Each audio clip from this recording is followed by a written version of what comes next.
दोस्तों ये अभी रिसेंटली निखिल कामत जी ने पोस्ट किया था एक्स पर डेटा कि 43% इंडियन स्टॉक्स गोल्ड को बीट कर पाते हैं सिर्फ। और ये नंबर सिर्फ 29% है चाइना में और 11% है यूएस में। बड़ा ही चौंका देने वाला स्टेटिस्टिक है। इसके ओरिजिनल स्टेटिस्टिक्स डीएसपी ब्लूमबर्ग से लिए गए हैं और इसमें ये बताया गया है कि पिछले 24 साल में जापान में इक्विटी की सीएजीआर 4.6 है, गोल्ड की सीएजीआर वहाँ 11.3 है, ब्राज़ील में 8.2 है इक्विटी, 14.6 गोल्ड है, यूके में 4.3 इक्विटी, 10.6 गोल्ड, फ्रांस में 4.2 इक्विटी, 9.3 गोल्ड, मलेशिया में 6.4 गोल्ड 10%, चाइना में 5.6 गोल्ड 8.8, यूएस में equity 7.8%, gold 9.4%, south Africa 13.2 versus 14.4 और सिर्फ इंडिया ऐसा देश है इस पूरी लिस्ट में जहां इक्विटी ने थोड़ा सा गोल्ड से बेटर परफॉर्म किया है। ये डेटा पिछले 24-25 सालों का है और ये तो डेटा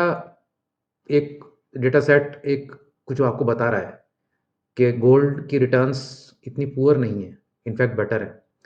ये भी बता रहा है कि मोस्टली स्टॉक्स गोल्ड को बीट नहीं कर पा रहे हैं। जैसे 57% इंडिया में बीट नहीं कर पा रहे, 71% चाइना में बीट नहीं कर पा रहे और 89% स्टॉक्स यूएस में बीट नहीं कर पा रहे। उसके अलावा हर बार जब इंडिया मार्केट में क्रैश हुआ है 20% के से ज़्यादा, तो गोल्ड ने उस समय 10 से 30% की गेन करी है। तो ओवरऑल ना सिर्फ बेटर रिटर्न्स हैं, बट जब मार्केट क्रैश होती है इक्विटी की तब भी ज़्यादा बेटर रिटर्न्स हैं।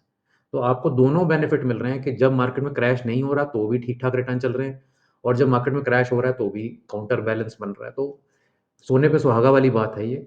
और कम वॉलेटाइल होते हुए गोल्ड में बेटर रिस्क एडजस्टेड रिटर्न्स होना ये बहुत ज़रूरी है कि आप सिग्निफिकेंट गोल्ड होल्डिंग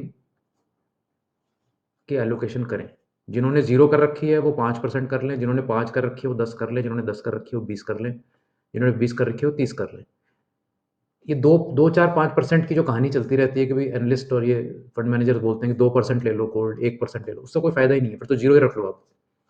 क्योंकि अगर 98% आपका 50% गिरेगा और वो 2% 50% बढ़ भी गया तो कोई फ़ायदा नहीं होने वाला। तो एक डिसेंट वो जो भी आपका फाइनेंशियल एडवाइज़र आपको बताए, प्रोपोर्शन में आपकी एलोकेशन गोल्ड को होनी चाहिए। ये जो डेटा है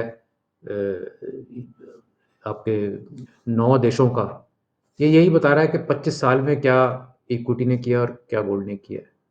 तो अगले 25 साल में क्या होगा किसी को मालूम नहीं है। तो ज़रूरी है ये बात कि आप एक एलोकेशन बना के रखिए। पता नहीं, शायद इक्विटी बहुत अच्छा परफ़ॉर्म करे, शायद गोल्ड बहुत अच्छा परफ़ॉर्म करे, शायद दोनों मिलके बहुत अच्छा परफ़ॉर्म करें।